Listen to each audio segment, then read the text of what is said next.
Assalamualaikum warahmatullahi wabarakatuh. Perkenalkan, nama saya Nadila Volea Putri dari Prodi STR Keperawatan kelas 1B dengan NIM P279041244097. Video kali ini ditujukan untuk memenuhi tugas mata kuliah Praktikum Ilmu Biomedik Dasar. Di video kali ini saya akan menjelaskan mengenai penerapan fisika dalam keperawatan beserta contohnya.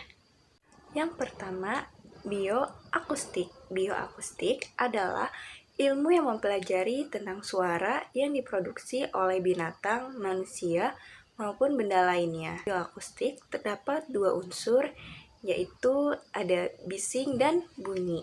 Yang pertama, bising. Bising merupakan bunyi yang tidak dikehendaki, yang merupakan aktivitas alam dan aktivitas buatan. Macam-macam bising yaitu ada audible noise, merupakan bising karena frekuensi bunyi 31,5 sampai 80.000 Hz.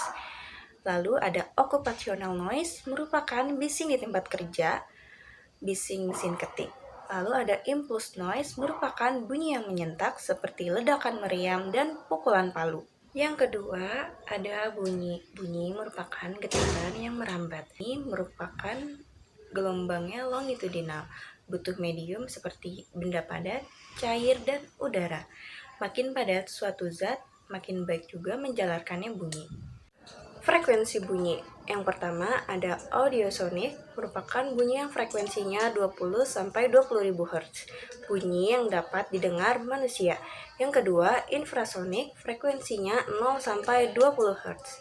Seperti bunyi getaran tanah dan gempa bumi. Yang ketiga, ultrasonik, bunyi yang lebih dari 20.000 Hz.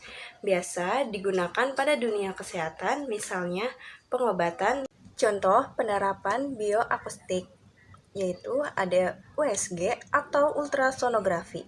USG adalah metode diagnostik non-invasif dengan menggunakan gelombang suara berfrekuensi tinggi. Digunakan untuk memantau pertumbuhan dan perkembangan janin, memeriksa detak jantung janin, dan menentukan usia kehamilan.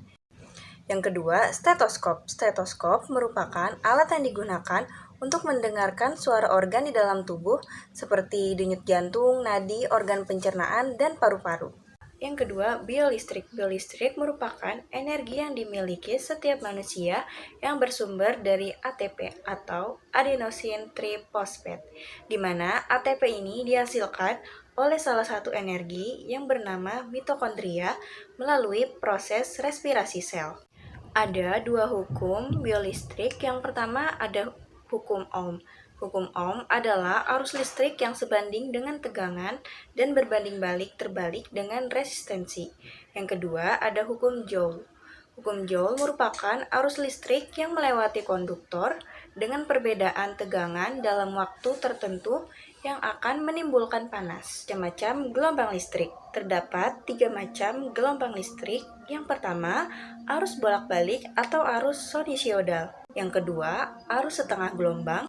Yang ketiga, arus searah penuh tapi masih mengandung ripple atau desir. Contoh penerapan biolistrik. Yang pertama ada elektrokardiografi atau EKG, merupakan tes untuk mengukur dan merekam aktivitas listrik jantung menggunakan mesin pendeteksi impuls listrik atau elektrokardiograf. Tujuannya untuk mendeteksi kondisi jantung seperti gangguan irama jantung, aritmia, penyakit jantung koroner. Yang kedua, elektromiografi atau EMG adalah prosedur diagnostik untuk mengevaluasi fungsi otot dan saraf dengan merekam aktivitas kelistrikan otot rangka. Tujuannya untuk membantu mendiagnosis gangguan otot dan saraf, serta untuk memonitor proses pemulihan pasien yang mengalami cedera saraf.